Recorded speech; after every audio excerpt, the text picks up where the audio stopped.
it's a bad statement. Yeah. But if you're saying it, okuchejjako nacho kiveo. Say shit and it goes. But on social media, it's not as a man, though. Omaife abasajja tulina bingi ebitunyigiriza ne ba baby mama baffe abasinga lwakuba tetwogera, but we have gone through shit.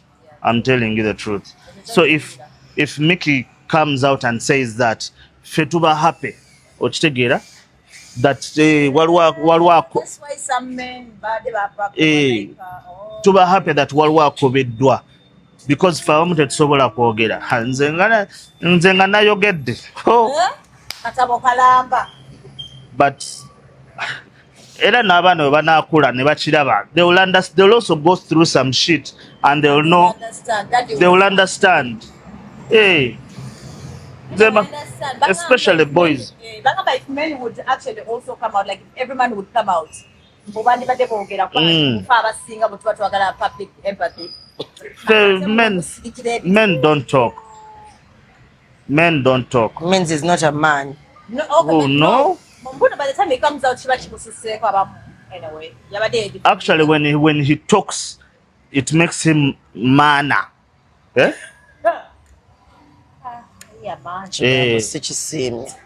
Checho omusajja bw'asala n'asumulukuka n'ayogera amaninga up gwe kati tomanyi bantu tuli bameka abawagira Mickey.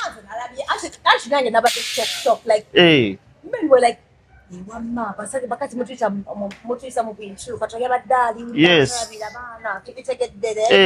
Tubalabirira, tusasula fees, tubambaza naye byonna tebabagamba baana.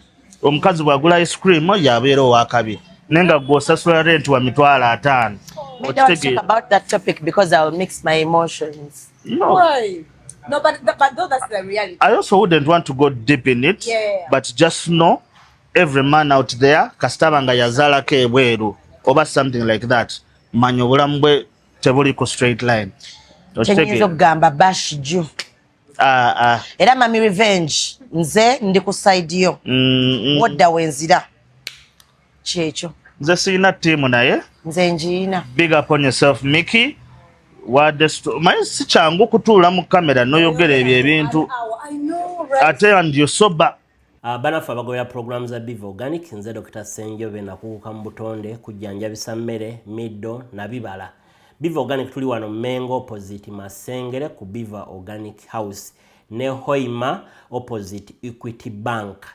Olwanja kati tuogere ku clove oil benefits ne clove tea benefits, mafuta ya kalafu oba gwe tuyita pilau masala nga bwolaba ku screen yawo. Ffe ku Biva Organic tukolamu ka clove oil kano ne tukolamu n'amajani ga clove tea. Abantu abalina ekizibu ky'okuba nti owunya akamwa kakuyamba akadagala kano kalinamu eugenol medicinal component. Kayamba nnyo ku bantu abalina toothache ng'olumizibwa amannyo, tonyeza awali erinnya erikuluma oba senyesa akadagala kano ng'omaze otteekako toothpaste. Olwa eugenol benefits ze kalina ne nakyo anti-inflammatory kajja kuyambako nnyo okkendeeza belly fats ate n'okuspeeding up bile production mu abalina high cholesterol levels. Nze Dr. Senjobe.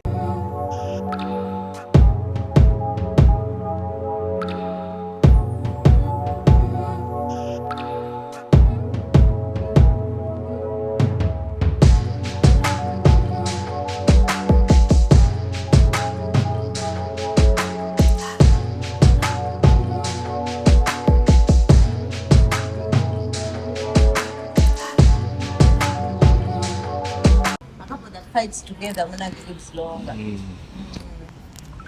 Sanga yo change.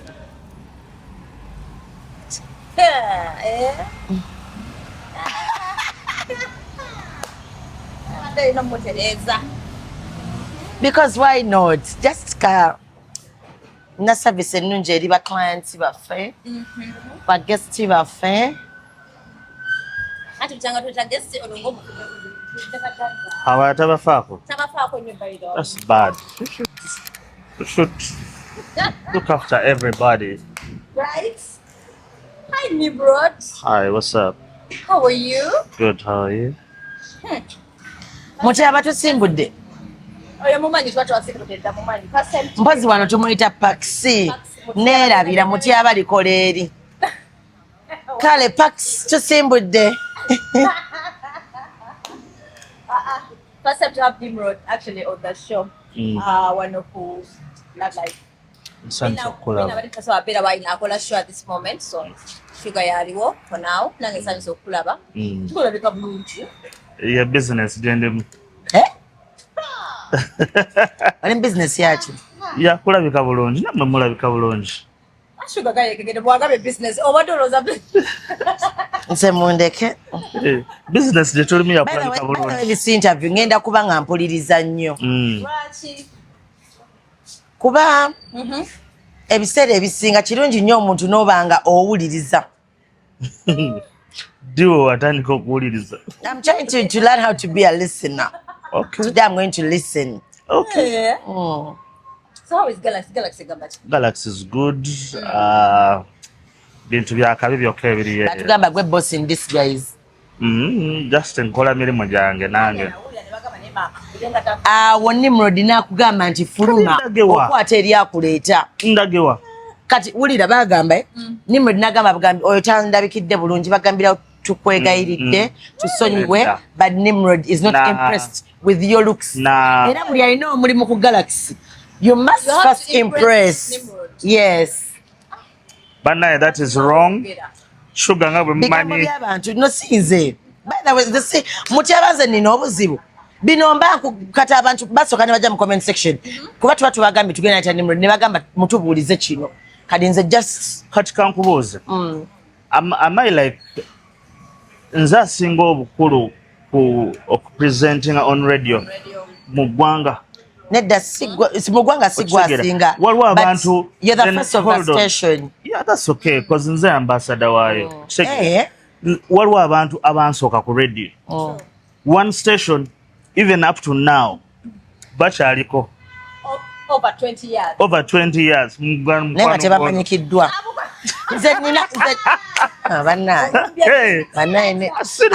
Bannaye. Amateeka gagenda tufuga. Nedda. Neemu. Kati mumpise kuwayiriza. No, just njagala ku amateeka gatufuga. Sirumba batasobya. Runindako. Bani agambye bwasobezza. She's a young girl. And she's looking good in her third floor. Nengamba nembye nnyo tuteekewa. Kale sipere nnyo. Kati ndowooza olaba obulimba buli mu kutuga. No, but by the way, let me tell you, regardless of Bina's age, okimanyi nti eri abaana abato bangi abatunulanga abazadde be. Bina looks very. And that height. Ate alina Bina eri paapala. Oh. Because okimanyi nti no obukadde ne Bina okuguma bitambula bwe biti. Sikulimba nali ndowooza nebuuzanga nedda kano kankaisewo nebuuzanga neŋŋamba Nim lwaki buli muntu omukadde there is a way their bums are disorganized. Ane mukadde. Who are you talking about specifically? Hey, ndowooza olaba. What? No, gaye kunganya ne gajja wani kale nalivayo simanyi lwaki nerijja wano nga mugongo. Bina ndowooza olaba sinza akwogerako. Kati Bina eririti. Did scattered. No, like bisagala. Ani alina agali scattered. Tayagala kwogera mannya g'abantu omanyi kati nino naloopya omusango. Leka bannaye Pax nina omusango sagala bagambe naawe wavumye. Misconception of saying, yeah, because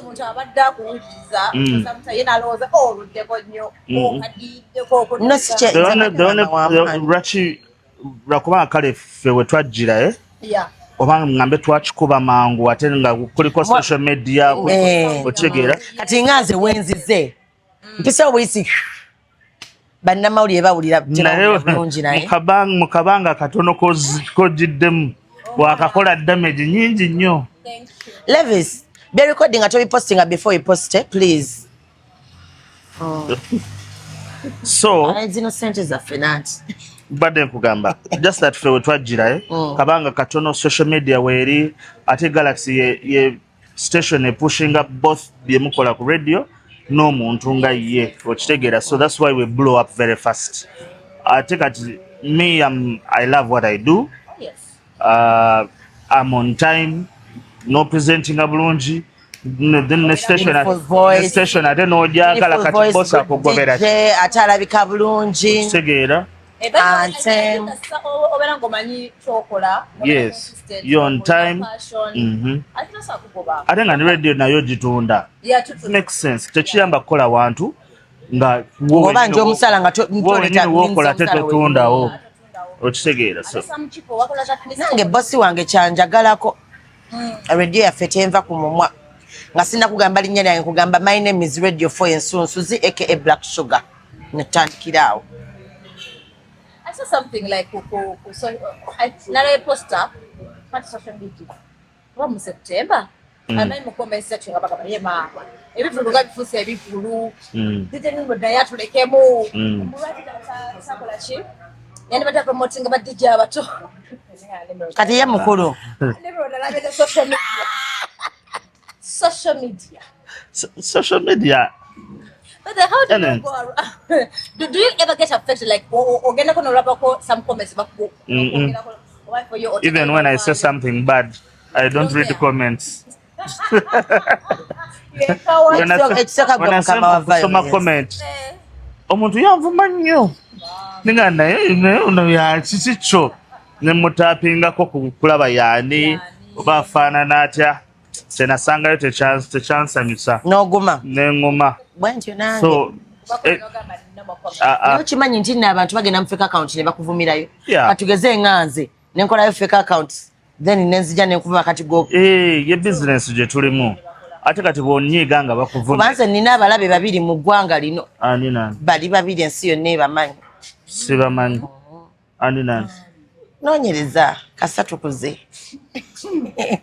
nina abalaba aba era buli anvuma amanyi kimanyi nti ogidde mu fake account anti mba nkulaba. So you're creating an account abakwaba babiri. Najane ate no fani wange tava ku live zange. Aya.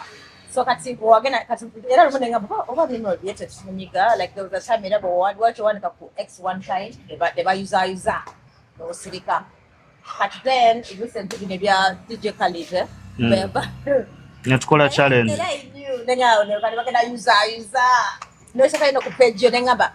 Kati wadduka ko oba wasigalo dduka.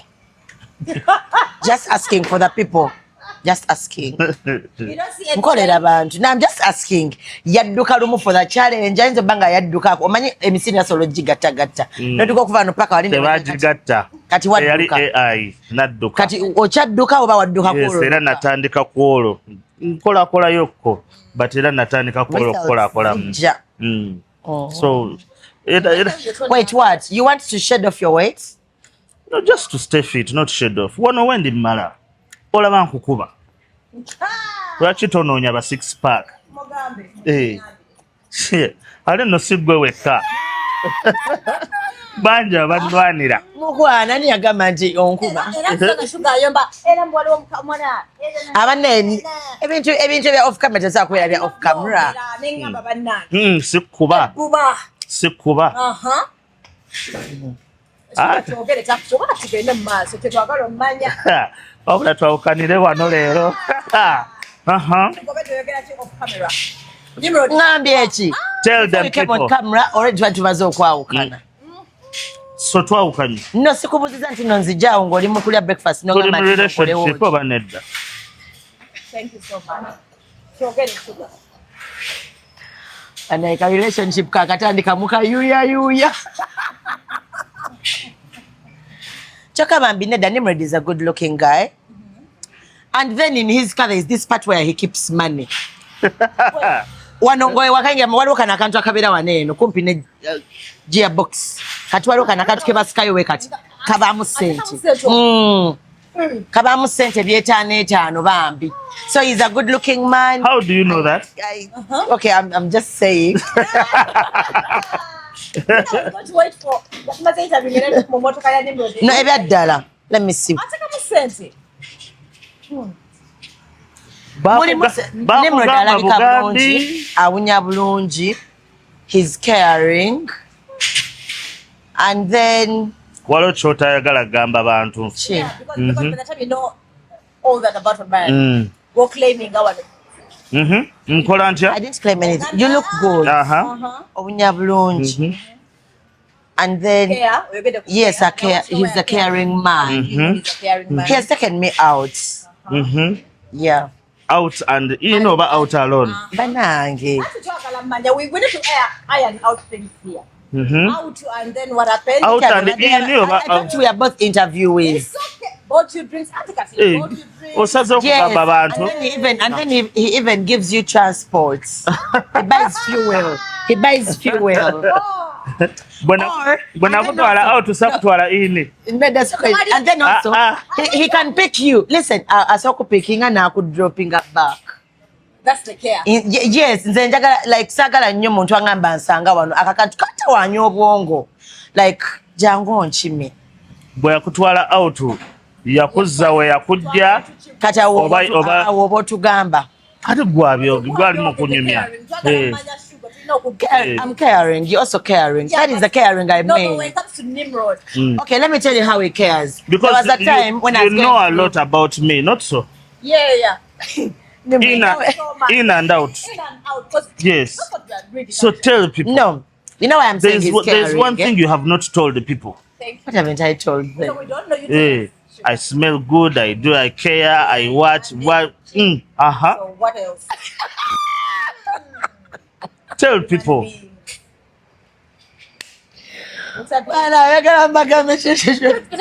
Buli kimu ekyenkwatako byera byogedde biki byonna byogedde. Don't quote me wrong.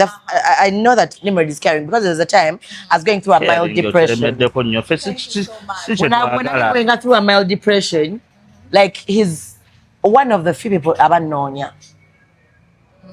Like na nonya na banai. Chichi, are you okay? Like, you know? Kale nze mbale maye tukolere abantu ebintu by'okukweka information because olaba ebintu by'oyogera wano bwe nva wano abantu bajja kunnoonya because of care smelling awo oyagala njogere bangamba nti walamu bakugamba bangamba nti bangamba mukwano teyagejja just here everywhere apart from nowhere. Ebigambo bikuzitoyedde we bangamba nsolole teyangamba Dodo. I can. You don't want to find out because you found out where I keep money, how I pick you, drop you back. You have who? You. Hey. What? He's like a flower, like so insects kweziri nyingi. You know a flower nga insect tegenda ku flower mbi. Anchengeza ko gamba that's the problem. Bana impetitive. Oh, so of course. There's a lot of competition, so attracting. And yeah. Oh, anai. By the way, nino mwala gwe sasima naye kamuleke. Nja kusanga bajja mukubira bwerere bannaye. Wow. Okay. Ashaka tuchizemo. Yamanyira byange just singirida no mbya Nimrod naye samusima just nagade nchibagambi mwenna. Nga yali omukuba flower. Nimrod ayizo banga amumanyi just I'm just so muba flowers ba Nimrod kati wa musima. Nyana gwe flowers ni ndameka. Okimanyi nti Nimrod musobola otula ku mmeeza nga mwenna muli bakazi be. Nagamba nnyo bulungi nnyo. Kati nkugannega kyakola omanyi kyakola agamba Dodo meet sugar.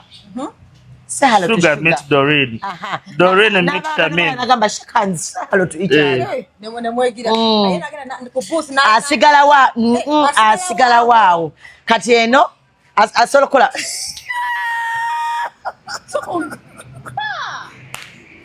Nimba asobola kola wati nakwatako bwati. Kati ngeno bwalaba mu simu eri eno. Kati ne wabeerayo emboozi ngenda kulaga ndi wano. Bakazi bona we complaining bambi they are not happy. There's a friend of mine, she's not Who happy. exactly is There's a complaining? friend of mine, she's not happy. She's not happy. I tell me I'm here, like, I stand out for girl child. So, you need to tell those things. Eh? So, kubatano nga nawe kwoli ku mmeeza. Night weggwa nga nkola ntya? Kiggwa kityawo. Ne bw'onoonywa amazzi gajja ogenda naye bano abalala ogenda obasiibula omu ku omu kati olina oyo abasiibulira awo n'abawerekerako oba wa boda n'afuna boda oba like I'm a good guy. Bonna bataano ne mbawa transport. simanyi oba obawa. Wow. Naye this friend of mine yo omugulira amafuta. This one. If not, you drop her. Bambi, she's happy with you.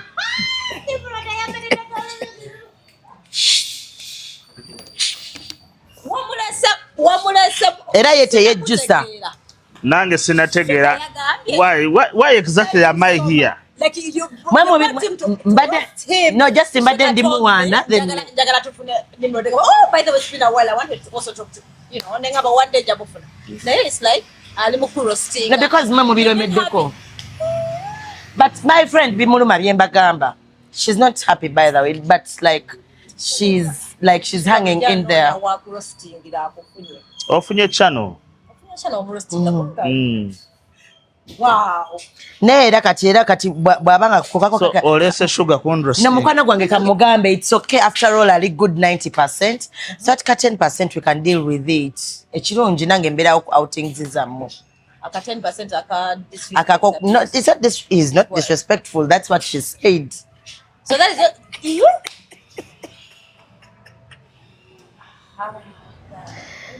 No, it's not me. Guys, I can show you that girl. What you going? No, so just Is she here? Is she here? She's in my phone. She's in your Yes. There are pictures of her in your phone. Yes. You want to see her? Of yourself? No. Why do you all think I'm talking about myself? Of course there are pictures of you in your phone. And also yo that's my friend.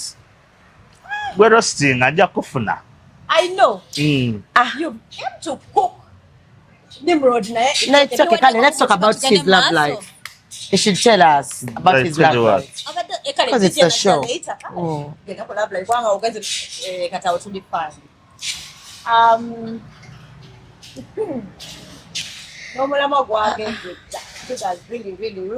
diverted me. Are you single? No. If I've diverted music and No. You're not single? Yes. Okay, do you want to say hello to your woman? Like, Ogambe, hi darling, so and so? No. Okay. But she's there, Kali. You live with her? No. Laugh, Doreen. No, like he diverted because I'm trying to It's a show. collect myself, I'm trying to find out. You don't live with her? No. You want to know why? Does she live in Chanja? Just asking for a neighbor. No. Okay. Kale tandikira ododo ngana ngewe. Unjane te buzo ngana iwole. Chipumazeko. About not living with someone. Or social media. They were wondering why you don't live with your baby mama or baby mamas. It's like it's just you. There are men out there, of which I respect everyone. I prefer having an open relationship. I prefer having a long distance relationship. I prefer having you don't need my space all the time. I don't know. Are you the type of person? Open relationship kabanyonyolo kwenda kuba kwa side zombie. The woman can sleep with anyone they want, but they inform you. The man can also as well do that. They also inform you that is an open relationship. Yeah, respectfully, what was when you I can go on dates with anyone I want. Tell the person. Yes, I inform you until I'm going out with Nimrod. Yeah. And if I sleep with him, I come back and tell you until the date ended like this. Relationship. Yes, it's called an open relationship. Katina no musajja basolo kuja nagamba bannaye babe, I'm going on a date with Doreen. I'm our date didn't go well. I didn't like her. Oh, I liked her. And we actually had sex. You actually explained the sex into protected or not protected. Yes. You want it? Something is telling I me wish I was not in a you have. relationship. Something is telling me it's a relationship you have. Gamba baby wo nasanze akaana wano nkakwasaganya oba nedda naga akali genda. Yeah. Wow. Me mbeera nzekka abeera wuwe. Bw'aba yagala kujja ewange ankubira essimu najja. Or it's for an appointment?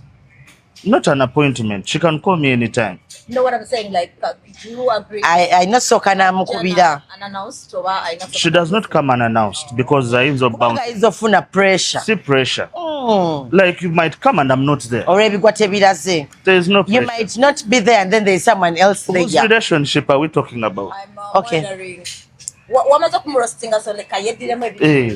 So abeera gyali mbeera gyendi bw'aba ayagala nze sigenda wuwe respectfully but nze ngisasula.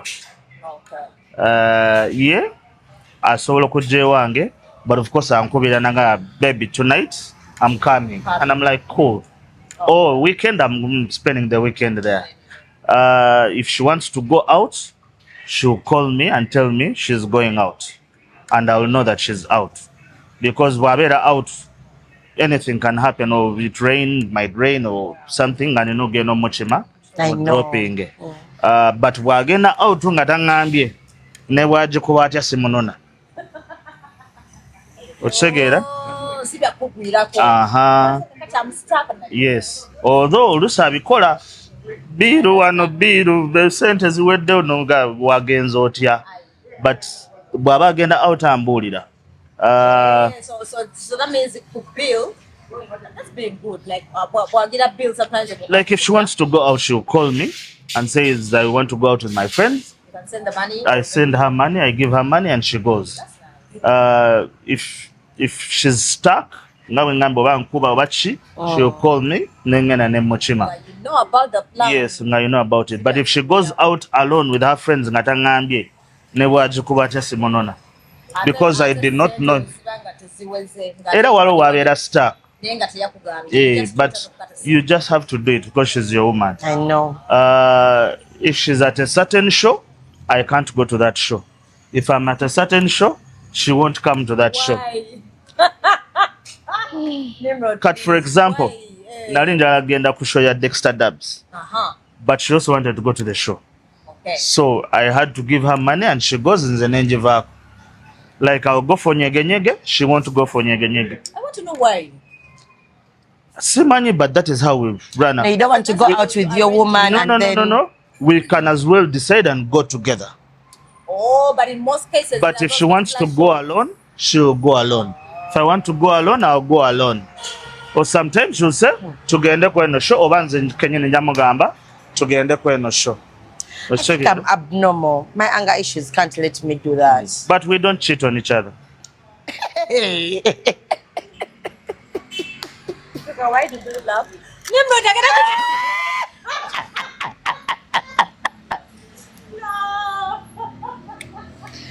No, we don't. Now I'm just being happy for her because, like, my girl does not cheat on me. I don't cheat on her. I'm not laughing. I'm just being happy for a fellow woman that they have a man who doesn't cheat. That is a beautiful thing. Everyone deserves a Nimrod in their life. I don't cheat. You don't have to repeat it again and again. I don't cheat. Okay. That is emphasis. Yes. For people who think that he's available. I don't cheat. No, for real. Yes. People on the internet that have actually painted Nimrod. There are girls who want to use me, and I refuse. Yes. Me, I like company. You find me with people. I'll sit there and drink and have a good time. Yeah. They think those are your women. Hey. People you should stop. I don't cheat. And she also does not cheat on me. Amen. Yeah. So do you believe in marriage? For you? Yeah. Oh, really? Rakwanga, the only thing I don't believe is those things of signing here, signing here. But contract. The bank contract as if njagala tuve wano tugende wa Wilson Bugembe tubeere katuuti wali atusabire blessing tugende waka. So you're Personally, that's probably what I would call it. okay. So for you, unless you would rather stop on traditional marriage, watch it. Maybe because tradition tewali wo signing. Actually, was signing up, but still, you know, regarding N'ebintu bya church ne musigninga. N'olayira nti w'oligwa wendika ne weevaako okugulu. That's okay. Wali pen eyo. So cut to make the division bit. Yes. When we divorce, it's like a half. Be able to one year. Ne sobola bimuwa but nze just nina problem na pen eyo. Tuba tulinga abasigninga contract. Ebintu bya love byakutegeeragana. Nze obuzibu mboyina ku birayiro. For better or worse. I will not tell anyone tino nja kubeerawo mu bugagga ne mu bwavu siriiwo. N'ebyo ebirabiro naye ebimu nabyo sijja kugamba muntu nti njabeerawo ne mulamu ne mukufa. Ogeza ne weefiisafisa. You know? Nze ogeza ne weefiisafisa ku lumbeerwo nzijjako ne musanjiwo. Oba walayira. I know I can't. Like, okay, I'm not disrespecting Balema or anything like that. But have you ever, whatever come Balema at mid? No, I've never. But I can imagine though. They look funny.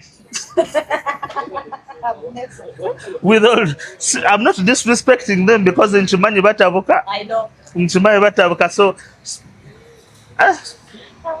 in sickness and in health. Oda olujjanjaba omuntu nga tawona akufukire problemu bannange. Nze nkugambye ogeza ne weefiisa ku lumbeerwo nzija ne musanjiwo. That's why I don't want someone to tell me mbusimama mu bulamu ne mukufa mu bugagga ne mu bwavu. Njagalako biri ebiri positive byokka.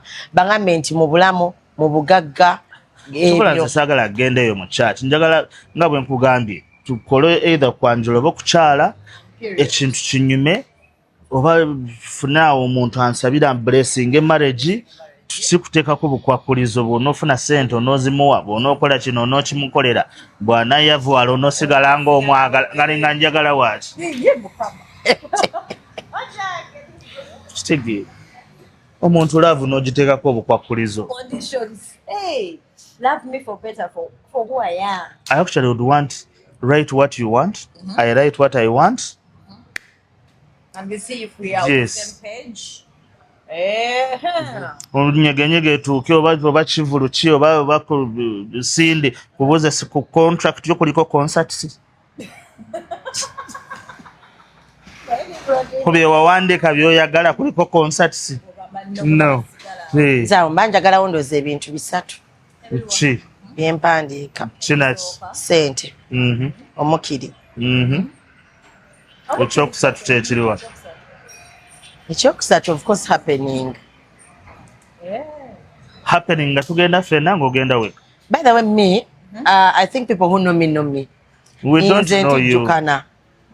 So me, I would love to be around my man. So if you're dating Nimrod, for example, yes. Yes. Kati shuga tola bino byonsanga n'onkwata. Yeah. The day I'll be with my woman. But when I see you at a distance, bajja kugambira otogenda ku table ya Nimrod. Mulimba. She's a Nedaleka mubuzemu ng'omusiru. I'm telling you. Kwatani. Gwe buli wonsanga tombookira.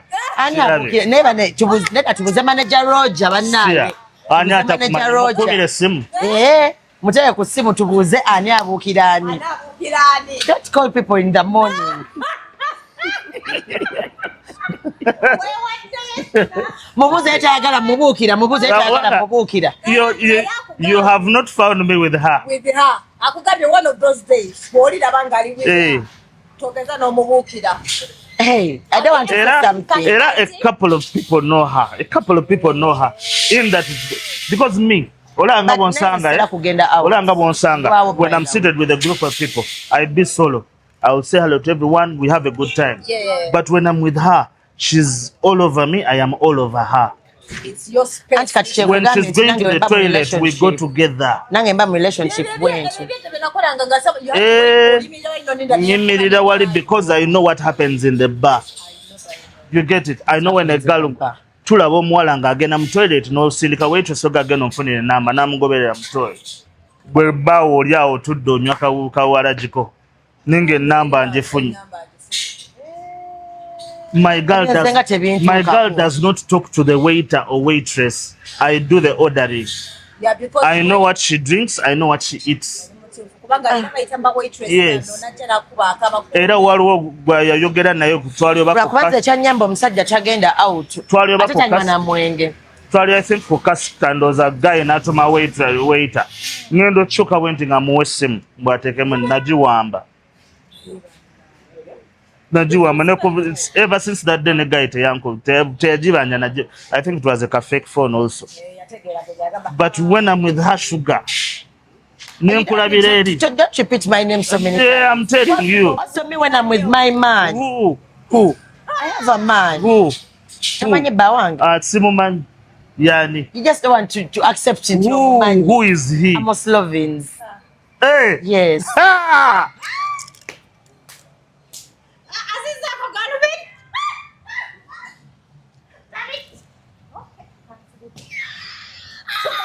It's not right here. But Nimrod, yes. But then it's 30 years. Jatukole name, jatukole.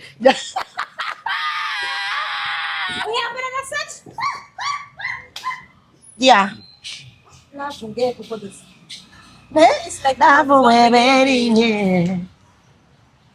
No, senga mwese nayogera simanga mukazi we wabeerawo simanga Chekolomye. No, Kagwacho by the glasses. This is his shirt. Yeah, Mr. Black. So I'm also all over my man. Kadinze kankunyumiza. Tokola byenkola. Tokola byenkola. Let me tell you, one of these days twabaddawo sigenda kwogera KFC weri because omutajja tegera nti ngamba ye. So, I had a headache. I said in the car. So, I'm going to kumazi ngenda kumira diner pa. Nagenda mu supermarket okunfunia amazi ngandi mu snappinga. Ngendo labanga omuntu omu mumanyi. You know when you like chinga we nabera nawe ngochimanyi ntino ha. Ngawe wagamba ntino sugar so kukiriza kusemberera bawa. Something like that. Ngendo mulabanga agenda ku counter. You're that dangerous. For me? Yeah. No, I said sugar like she's very man.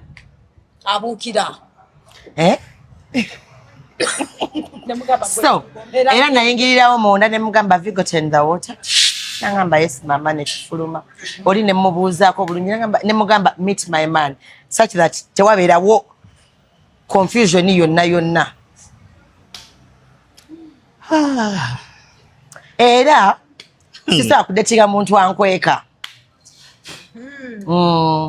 So you would like it like if it's Nimrod yagala akutimbe ko pages. No watantimba, but people need to know ono mukazi wako nti. Oh. Yes.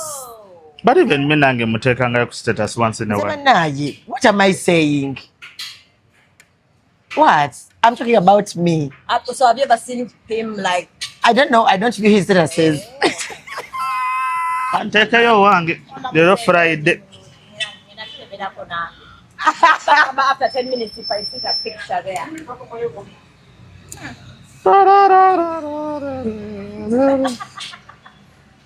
Go up to what?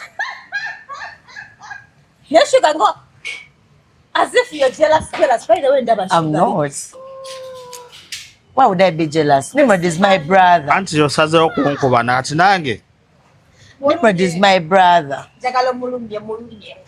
Eka, you're posting. Oh, but she's beautiful. Oh my. Tekako, my lovely woman. So la kubera wotali. Nawe byadda. Tekako. Byadda. Tekako. She has a very nice Friday blessings. photo like. Ebyenze mbasi byagala binti kako. Nice hips. I love the body. It's very beautiful. Oh, eshinji se status zo. I swear. Now we take Hayani. Ugambian. Chibalama. Mukwano tomanyira musajja wa Lugave Nimrod. Mutyaba unamanyira ab'Olugave. Tomanyira ab'Olugave. Wano wetuli ow'Olugave tasobya. Nnyo. Omwami Semakula.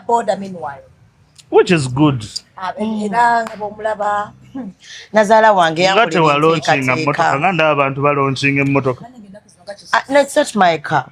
It's his car. Yes, but you also launch it. You launch it, put that black sugar. No, I love to celebrate things that are mine. Nze nina abantu bemanyi abekula ebifaananyi n'emmotoka naye baziba banje lesaazo yonna bajja zibasikako mwali mwagala namba puti mpya oba ya musajja agiguze mpya naye yekubisizaako ebifaananyi bali bo bazeewola mbu basobola okulanga amamotoka ne bakwala ne number plate ne bagaba bannaye he has blessed me new year new words. Yesterday alone nalabye oba emmotoka nga 3. Kyemanya yaposha yiye.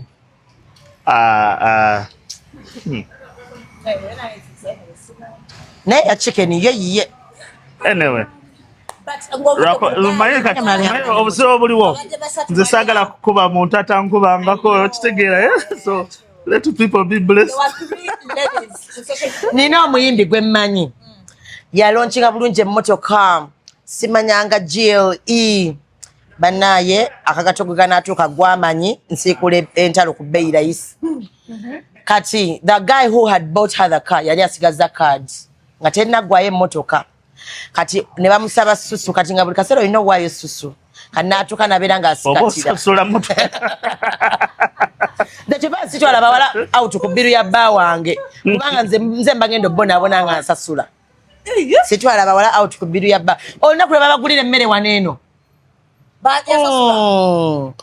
mundeke n'okundeka gwe ne mutyaba kye mwankola nadde eri muzi ango thita togulira abantu mmere ku ssente za bbaawo wakiriko nzigula ku yange kubanga kyekiraga mbu ziba za bbaawo anti yabazisasula ffe tuba tulya ssente zo gwamanyi gye wazijje oba wagabye essusu tubako ssusu gwe tulya kati omuyimbi bamukimba ssusu ndooza n'atuuka naye banna lekerawo okunoonyereza ssente gye ziva omuyimbi ne bamugamba either put or bring the car ne bagitwala kati yadda mu Noah olimba ngena munoonyerezaako yali mu GLE Chinua era nze beauty with brains banice amaanyi nze mondeke kyokka gwe atalina brains oli muyabbaawo I don't have brains, Nimrod. I don't. That's why they said about buying the coincidence on social media. You know, Ate naddala lifestyle. No, kaba. Bambi, please, people about social media, see things, keep quiet or swallow and move on. Amazima matufu.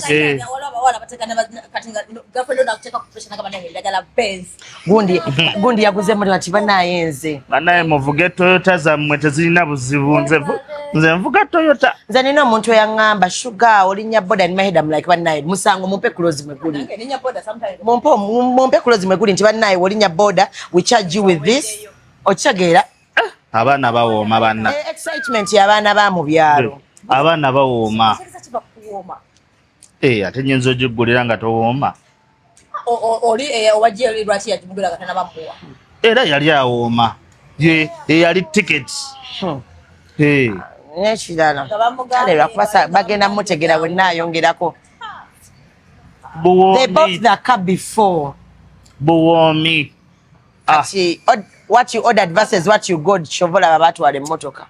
Ndaba abantu abamu ndaba nga bayingira apartment endala ensirika nenga wayi kati nange nina abasule wange tebamanyi nti ndi nebawa bwejjukira nyingira kiro nga bukya waneeno nenfuluma nga bagenze bokkola jjukira nze nfuluma misana saawa 7-8 nga bo bagenze dda kati tebakimanyi naye nze mberaawo nange Toyota yange ngenda gironkinga nendo zaba tulonkinga Toyota bagwe mutaka wali Nimrod notaka ko obugondi bakira oba ngende mu bondi mpangiseyo oli Benz okubetfana ni wali tukole photo shinze nja kugulira kimuli wa Millionaire's Girlfriend mukyala wa Adrian Paul n'okudecorating emmotoka kwange nja mugamba banna millionaires girlfriend wano wetuli tugezaako kulaba bakyali banga balina zibond bakyali bangi balina bond ayo mwebere mukwano gwange ba Alpha Motors kyali wange nze mpayo omwabere mukwano just kale njagala beerayo ne mukwano gwange alina bond just like just that nze simanyi oba yani just mpayo omwabere mukwano ampeyo oba ki oba motoka ki tugitimbe tukole photoshoot njivugemu week making sure abantu bagiraba asi week nda week emala weeks nga 2 ku weeks nebaziba weeks 2 okitegeera nga buli interview gye ndaga oba ngenze ku TV tuba tukwala tutandikira ku mmotoka kati mutabasooka n'akola bwati buuna atuuse n'aleeta nange bwe njifuluma mwagamba nti yabaagondi siyina ekyaliwo kati wenaabulawo nenjiza buli bwonkubira nga ku interview ngenda mu Alpha nenjinona erinnya lya Alpha linsanyusiza bambi. I think he's a good guy. I thought you have a boyfriend. Yes, I do. But I can say that Muchaba is a good guy. You're not allowed to admire.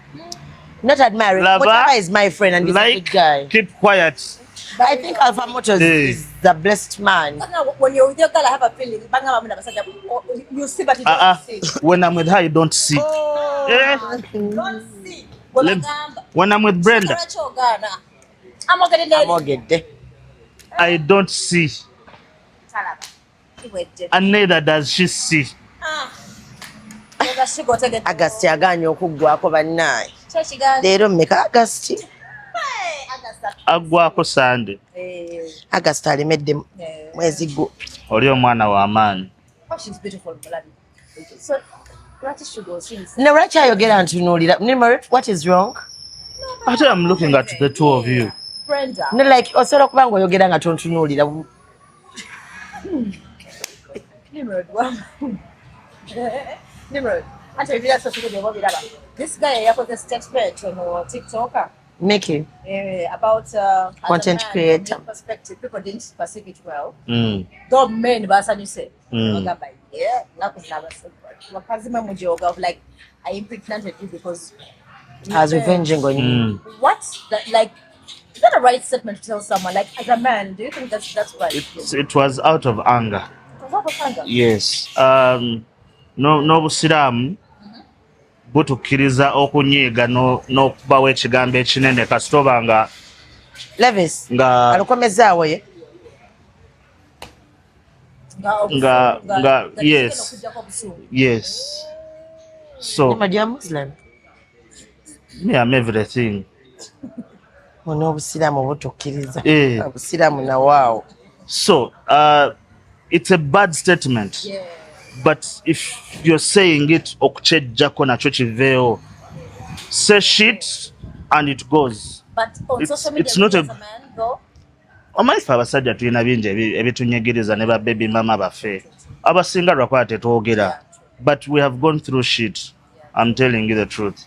So if Mickey comes out and says that ffe tuba happy okitegeera that waliwo That's why some men tuba happy that waliwo akobeddwa because ffe abamu tetusobola kwogera. Nze nga nayogedde katabo kalamba.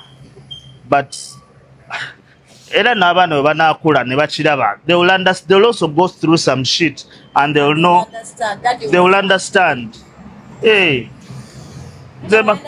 Especially boys. If men would actually also come out, like if every man would come out. Public empathy. Men don't talk. Men don't talk. Means he's not a man. No, oh no. By the time he comes out, anyway. Actually, when he talks, it makes him manner. Eh? Kyekyo omusajja bw'asalawo n'asumulukuka n'ayogera I'm manning up. Gwe kati tomanyi bantu tuli bameka abawagira Mickey. Actually, nange nabadde shock like men were like wamma basage bakati mutuyisa mu bintu katoya baddaali abaana tubitegedde tubalabirira tusasula fees tubambaza naye byonna tebabagamba baana omukazi bwagula ice cream yabeera owakabi naye nga gw'osasula rent wa $5,000. I don't talk about that topic because I'll mix my emotions. Why? No, but though that's the reality. I also wouldn't want to go deep in it, but just know every man out there, kasitaba nga yazaalako ebweru, oba something like that, manya obulamu bwe tebuli ku straight line. Kyenyinza okugamba bashju. Era mami revenge, nze ndi ku side yo. Wodda wenzira. Kyekyo. Nze sirina ttiimu naye. Nze njiina. Big up on yourself, Mickey. Maye si kyangu kutuula mu kamera n'oyogera ebyo ebintu. Ate and you're sober. Me, I would say that shit when I'm nga ka whiskey kali awo. I don't know what I'm saying. I would own my words, but okufuna that strength, the confidence, no breaking it down the entire story part by part by. You get chimanyi kale goritim bash because you're a woman. I understand that, but I'm also Team Mickey because I'm a man. You're a man. That's why I was asking you because I saw men tearing up like the scenario get of course definitely women teared up. So when the man came out, the men were like, you see, just like we keep quiet. We keep quiet. Wow. We keep quiet. Hey, ati nzenga nayogedde bana ku bantu bendabirira. Bali tebasobola nakuweereza message thank you for school fees. Nera noba consistent nokola ki noziweereza. So let me ask, why is it that I know I've heard about when I cheat, you've cheated. So yeah, I know kind of your man, whatever. Answer jifunye. When I cheat, why don't you find it hard to forgive? Why don't you look me this? Tebagala bendako ate abenzi tebagala bendako. Nagwe nayendako kataakutuke. Anti byanjawulo. By the way, me, you know, I've said this before. Our private parts are not the same. No, regardless, me, when I'm in a relationship with you, I can forgive a cheating man, but I'll cheat until the relationship ends after I forgive you. You will keep cheating? I'll cheat until the relationship ends after I forgive you. Kastanchizula anti oyenda. Chiba chimala. I'll go on dates. I'll do everything until muli. The thing is, inze ndi muyaye. But by the time I say but by the time I say this is my man, I'm actually putting away everything. Wow. Like nkubereko. Boloza sugar nkwagala tolina musajja. Lekankubuze kanira ki have we dated? Kati kankubulire. Nsobola n'okufunira omusajja so that twecheatingeko bulungi mbeere comfortable. Nkimanyi tojja kunnemerako. Nedda Nimrod, I'm talking about myself. Do you know me? Who is single? Mu Uganda one, who is single? Me, I'm not single because I'm in a relationship. And when I leave this relationship, I'll let you. Have you show me a single person? Who is mu Uganda and anyali single? Nali single. Aina problem kwasaganya. Anchengeza kamba chichi na Nimrod. But me, I've never been single. I live in Mvana kava mulavu ngwa mulavu. Nedda. Choose a statement yo. Oba mulavu nga. No, I'll get no. Walo go testinga. Honestly speaking, why is Nimrod speaking for me? Hey, why are you speaking for me here? Why did I speak for you? Wamma. Neza rabyo njagala. Because oli bwakuchawa bakoze chawerere. Already waliwo abera. Si wiki. Kolo asula woli. No, honestly speaking, are you seeing one man? I saw up on the living room. No, okay, listen, guys. Kale okufira buli chenina wallahi bilaita Allah. I'm saying wallahi okufira buli chenina nzenda yidde. Tetulaida nange bangezesa. Bansonga songamu. Banange bansonga songamu. I try to be a committed man. Naibigana. No, even me, I am. Temptations. Me, and by the way, Echirungi Chenina is I have a very, very good man. I think bakwanze mbyogera taba sajja mu batwala wenze ne pano musajja wange nga mu mutwala sikitegera chichicho nze bakolera interview mbe nakamalo wano omusajja ano ne bamutwala njalogo omuntu Nengo oli mu relationship. Yeah. Well, I Nimrod wants me to. With how many people? With one person. Semakula Musa, aka Amos Lovins, Mr. Black. Good for you, nze muyagana. Omwana w'olugave. By the way, tabaswaziza. Njagala tukole yo fundraising nga ye tabaswaziza abaliko nnyonnyo era ab'olugave jju. Wafuna w'olugave. The relationship ya kunoonyerezaako. Nimrod, I want to ask Nimrod. This is like a me question. Yeah, no problem. Nimrod, why do you think I'm not dating Amos? You're dating. I've not said you're not dating. Okay, why do you doubt our relationship? But we are not alone. Yeah, he thinks waliwo bali mu line ya wala. Okay, who is in the line? Ngamba akabali mu line. Nze tonjagala. Onjagala tonjagala. No wait, but no, the kanze tone kya bizibu. Omanyi ne sente wenziteeka mu modo. Ekyangu nyo bana nze Nimrod is my friend and I love him so much. Not tugamba ali rounded wonda wonda. They told me. They told that me. That what? Nti no. That what? You are big everywhere. They just told me. I never told you. They ja nsolo mubalage just maganye mubalage. Ali musibu yo. Hey. So wait, that's why you think I'm not dating Amos alone? Relationship no receiving. He's there. Because I'm dating him with you. Are you dating me? Anti kubanga ugambye bwoli. Ndi kibuuza gwe. Are you dating me? No mbuuza gwe. Nze nina gwe ndeetinga. Aha. Ne waliwo abanjagala. Abamwagala n'agamba olusaale. Kati mwaba abantu abakwagala mbu mwendi. Tolimu. Naye bannaye Nimrod yewadde. Kamoli tolimu. Bannaye. Ekyekibuuzo mukiteeke mu group ya Ijawu ye just sala obusango. I'm not dating Nimrod, I'm dating Amos Lovins. Okay. What are you doing? Ogambe tukiteeke mu group yaki? Ya Ijawu. Si Ogambe. Ogenda kukola ki? Who? You no way. Is who is what? Sugar's boyfriend. Bana munyambe mumuswaza. I'm also typing. Ato typing. Tulinde answer. Nze ngamba amannya asatu ge bagenda oteekako awo. Ani. No, let me tell you now, the thing with me is all my friends are guys. So people be thinking, I'm cozy, so I'm dating. That's why you say, just how kunyanjulira bao. Chicken nengamba ate chicken. Calm down, sugar. All your friends are what? Guys, I think Bikwano Jange me. Am I your friend? Yes, you are. What are you going to type again? Nonya answer to bana bakunze. Mama ba typing anga baweze banje. So that Nimrod does would you be comfortable like having a girl so close with the other guys? She has that answer? Have they answered? Deejay wa Galaxy. Simanyi mwali mweno group. Ani. Bao. Kulira njagala.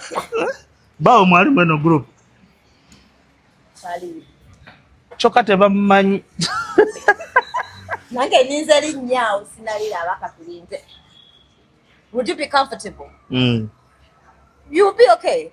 Brenda, you know, like other guys. She has her friends. The guys. Yeah, she has her male friends. But they know I don't like them.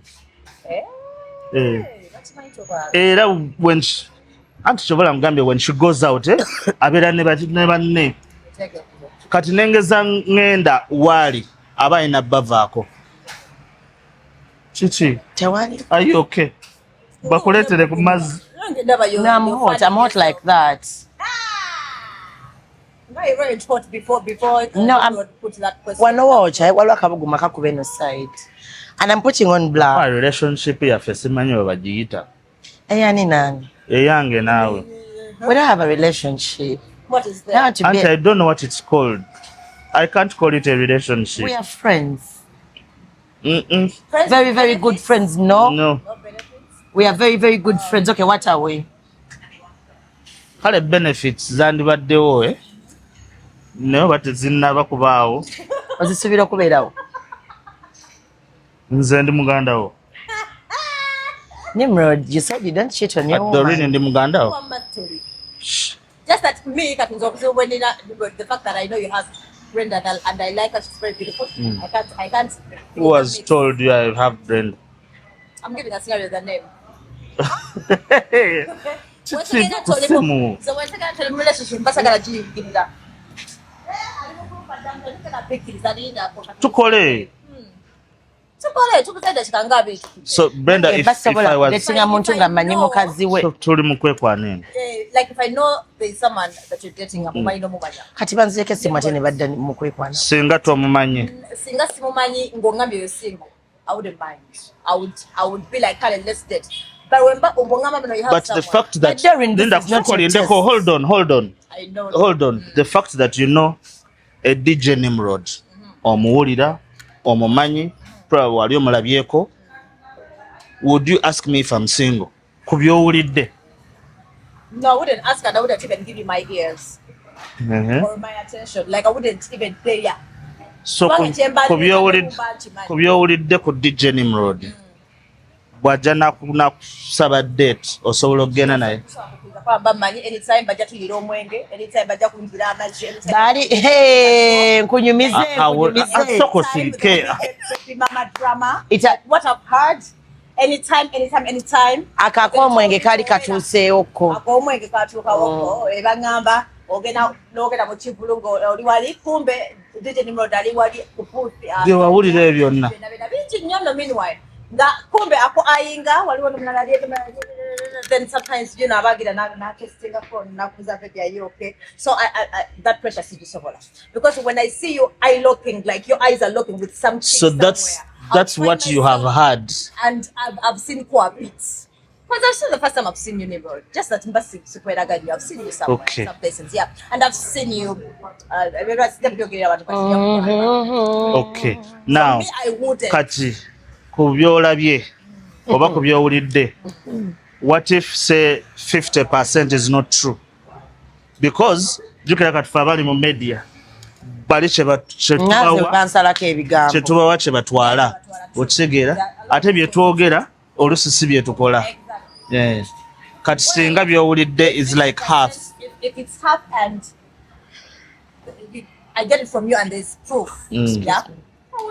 You move on and you're like in your mind the bogger you're like regardless we move. Dada, stop saying regardless you move because there is no dating here because first and foremost this is not your test. I know true. Which what tandikira. So there is nothing. There kulemba mbe bya test je biri. That's why I'm like eraze Nimrod bagamno ngena kudiboza baba tewali bya test. Nange ne manyinja kudiba. Nze na ekakubulira ekintu kya love kyasirwala nze tubula sometimes I don't like love because it's fucked up you end up falling for somebody who you had never even thought of falling in love with. I'm telling you the truth. They keep saying men by not testing yes they even keep saying women have test naye bucha nga oline may I do no oline kasuku. What is wrong with kasuku? But not woman tenya abolugave na kyotunoonyako okitegeera kasuku is a good looking man. How did you end up with him? But you see that two different personalities. Kati kasuku bwayingira mu gate ye his ani bamuyita ani mpozi mu linnya lye ani his real name Katende. When he enters his Katende Aiza ochegera nga ino omukyala afumba nga his respected bwafuluma naye bwafuluma ekyala nga kiina amatako nogana naye bannayo n'omusajja alina omukazi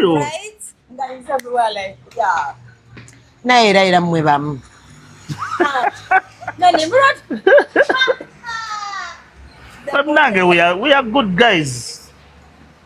You know. Still So test here, my test. And to me, she knows I don't like men who are big. chubby. Agala omusajja Njagala nga nga muwanvu nga muddugavu nga but Nimrod's color is okay. I can't. Hey. No, for real, I cannot go beyond this color. Yeah. When I go beyond this color, I feel like omusajja omweru nnyo nze simwagala.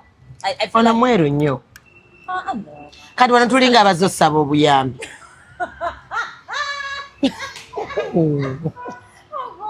Nah, Nimrod is not very light skin. He is. Light skin, but So size yo Kayen's gem. size, yes. And, Ne ssente kuba twagala Benz. Ekyo kyokka. Should janga be olina woziteeka mba manyi ziri awo, so it's okay. I wouldn't mind really. Ekyo Benz okubeera ne Benz nga tugenda kwewola wamma. Naye nvuga Toyota. Which is okay. Nze kasaba beerawo ssente by the way. You should stop looking at me. Mungambe mwekwana byammwe. Like, I'm clingy. You want me to put you there? I'm clingy. I don't know why. Kat status njijjeyo. Lose weight then. Tuli mu if. Lose the weight. Waliwo ekyana kyenakwana kiga first go and lose weight. Kyannuma. Yakikugamba. Oh God. Kyannuma. Maybe 12. Nimrod oli mungi nnyo. Sooka osale ku weight. Okomewo. Oh God. Kyannuma. But I feel like That me I like chubby guys ngamba that's the shit. nze ndaba bonoko guy don't feel like you look good. You won't feel like you'll date me. No, I feel like you won't look good. Is what I'm saying. I feel like he looks good like this. Yeah, if you can maintain, definitely he does. If you maintain, because like, okay, I'm not gonna do that.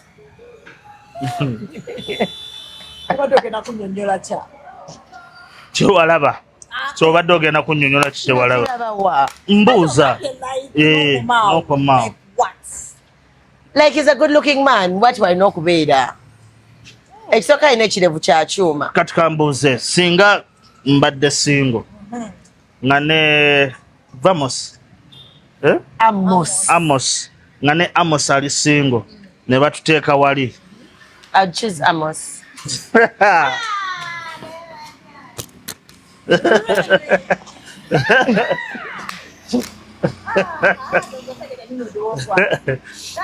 Naye bino ebigambo ogenda bbiryaze nkubuulira. Kankebere mu gurupu.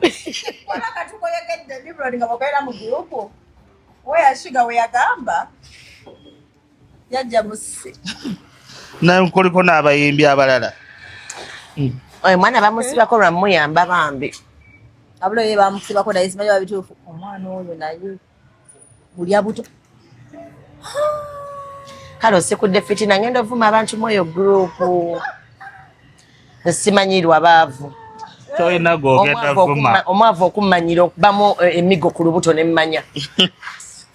Nimrod, as we are going to wrap up, we want to talk about the before we dive into the talking of what that we paying to the My white party. The white party. Yes. I want to ask about your take. Bambi engoye zange zengenda okwambalira muddu wange ndazitereka nzambale n'ewuwo. Media these days, about this lady or no, akawala bambi akafuna okupisa nakakubaba TV. People had something to say that but so many these days to say. According to what's your perspective, like media these days, like it's about talent, it's about love, it's about talent.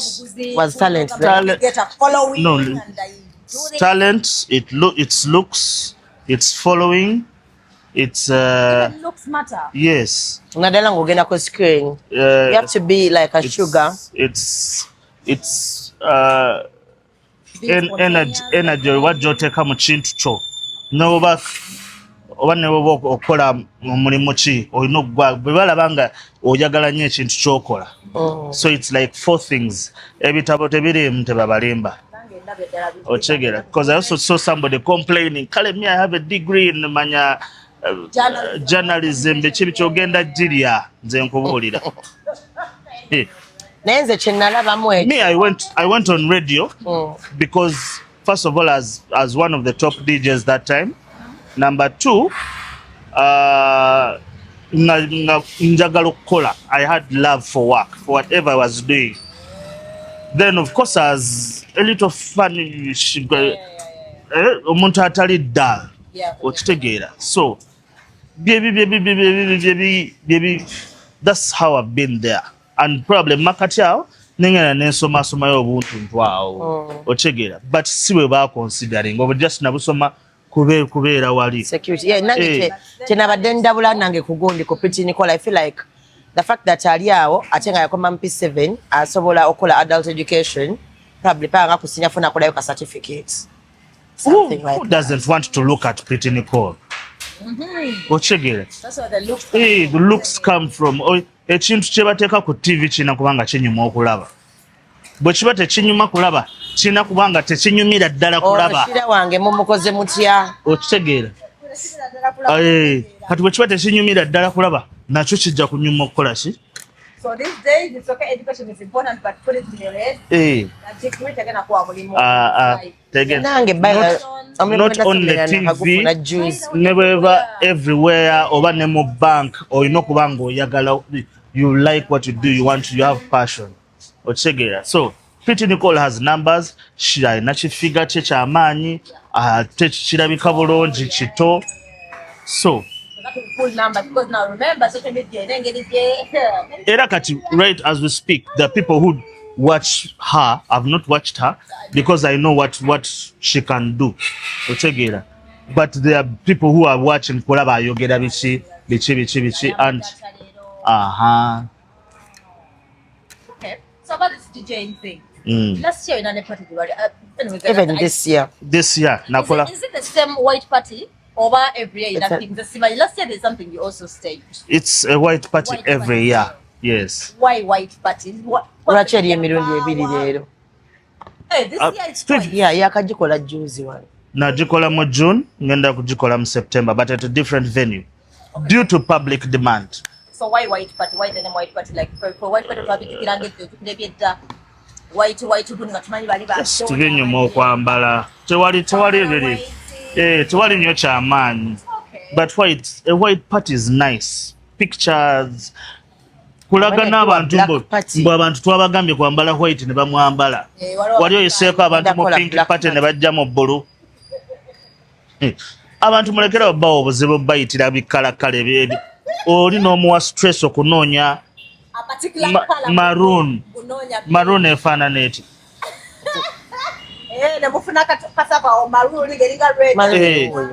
Yaliwa kati okimanyi kati ono alinga oba na brown oba ki okitegeera. Abantu bakola bupate no oli nakola ate mostly baby showers ze zibeeramu ebyo ebintu. No, they're not weird for baby showers. Let me help you. They're weird. No, they're not weird for baby showers. They'll do pink. They'll do blue if the baby is a boy. Yeah. And those parties where they make you look for a particular color, very peach, no peach. Some things are easy. Tell people to put on blue jeans. Everyone has a blue jean at least one way or the other. Tell people to put on black or a white. Will you DJ for me? For what? Black party. Pause only black. Aneda ndi mweru mama wano wonda bila ndi muzungu. Nze mama Maria. Yeah, but black party. Naenga balugwala bagenda.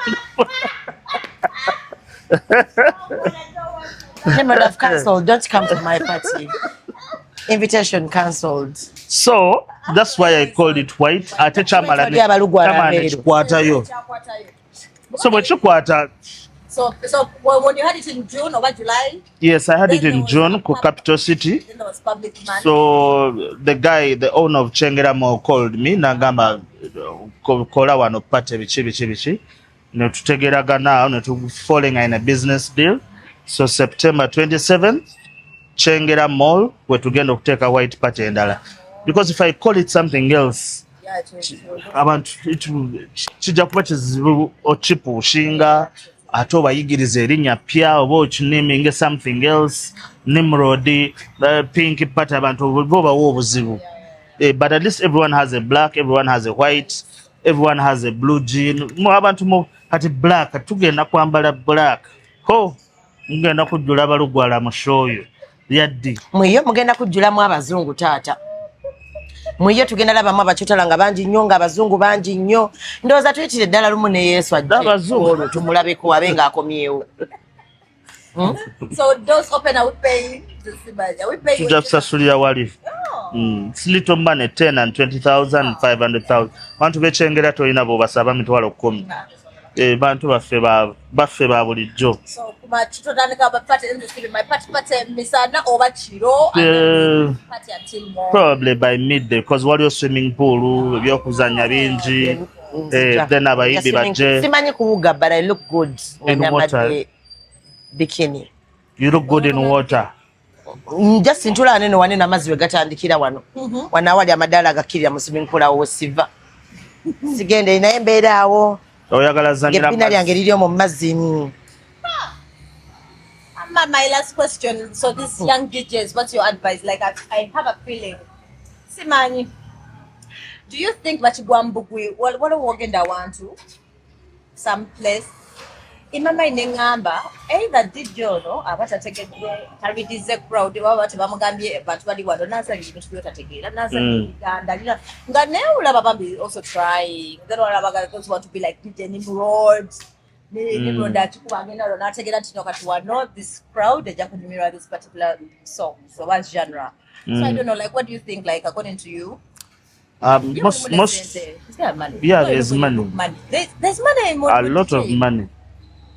Because because I was going to tell you there's money in DJ. There's money. There is, but we are going to get to that point. But obuzibu bw'aba DJ abato gwange wa million 3 ngenda mwogerako obuzibu bw'aba DJ abato is tebalina a broad mind ya music otegera.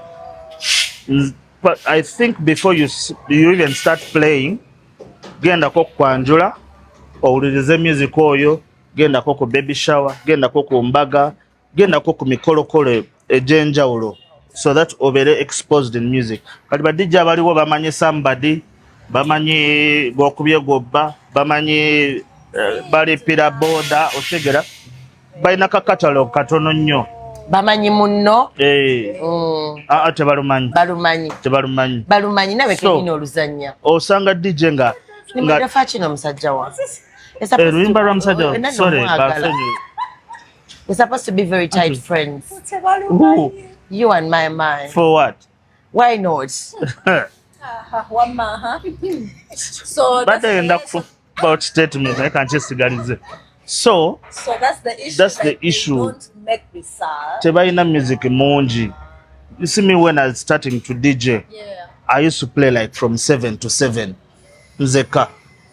Yes. Those years. But now ozanya just 2 hours no kolashi no vow. But those days DJ yali omo mu bala nga ya ochegera so omanyi music atusoka waawo then no yamboka then no bawunzika no bakomyawo Obera go reading audience. Yeah.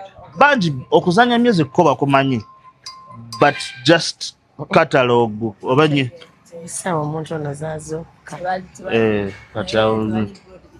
tebali broad but talents zo weziri nyingi nyo badije bamanyi okuzanya just that mu library zawe tebalina music monji So how to package yourself nga uli wagala waliwo abasaba sente ziri so if you can't afford a particular DJ kati ate bagenda ne bakyonona the fact that banji kati abamu tumaliza tukoledde emitwalo 3 naye ng'ate wandibadde okolera 5 okitegeera waliwo ajja okukkiriza okitegeera so n'akasente bagenda bakalinyiramu kwa kati fe abamu tweragamuko because tulina amanya so nkubira ng'olina waliwo ze nsobola okukolera mu weekdays like Monday to Thursday okitegeera kati doesn't help me kubeera ewaka on a Tuesday night nga waliwo ebbala empasatu ngenda nenzanya mu 2 hours just mbanyi njagala keeping up but Friday, Saturday, Sunday sisobola gakwata. So kati ate waliwo ne woogenda nga ne sente size zikututteyo, but because ebbaala ejjula nga weetaaga ka video akabi nga bbaala ejjudde or things like that, waliwo ebintu ebimu bye tukola nga PR purposes. Kati waliwo kati ate then ne wabaawo ate shows ezimu z'okola nga zo olina okubaseera by all means. Kati muhozi yankubira ku birthday ye nga nina omuseera that time eyakulogogo cricket over ne basooka banvuma ogenze mwenara ye mubiri naye nga wayola. I think it is like my most paid gig mu bulamu bwange. Basasula.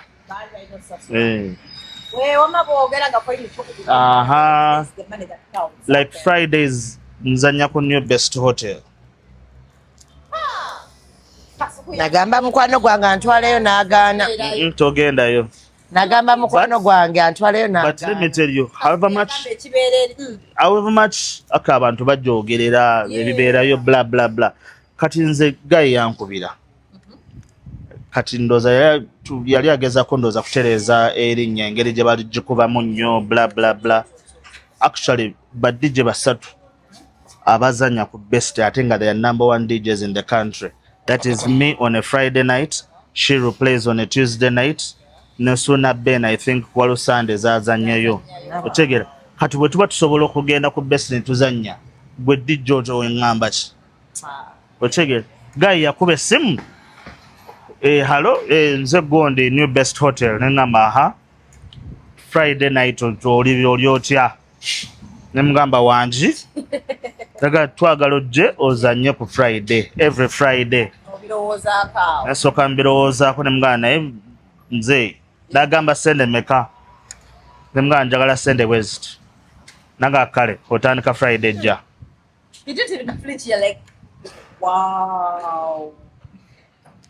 Omanyi okubawo ki price?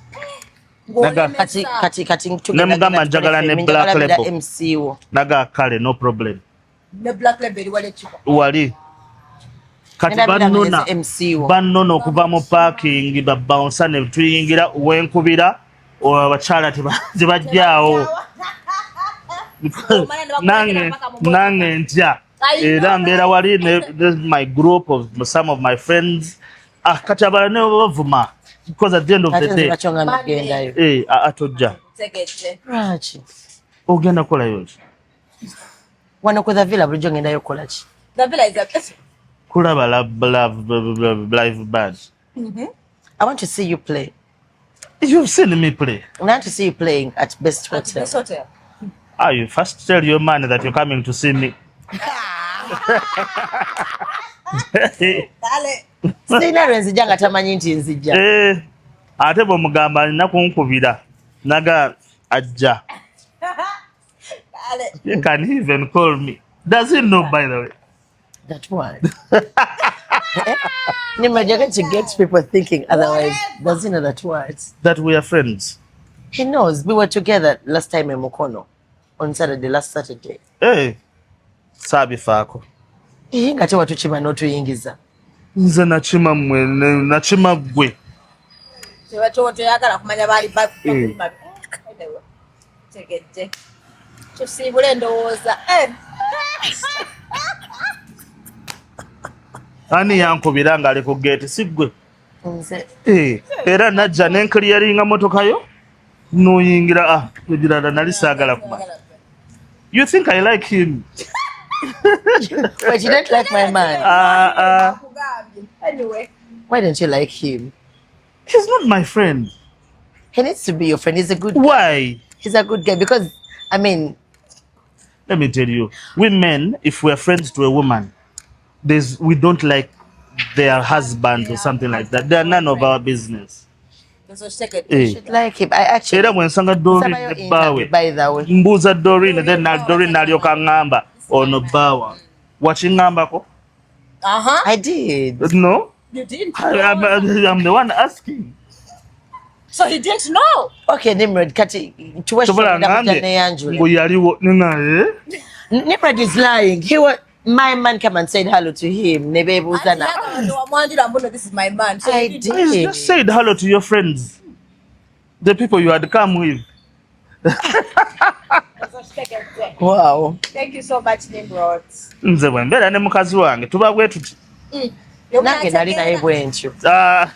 Era wandeka ng'oli anti gwe saasiimazze nennyingira. Naye anti njagala omundage mu ssimu.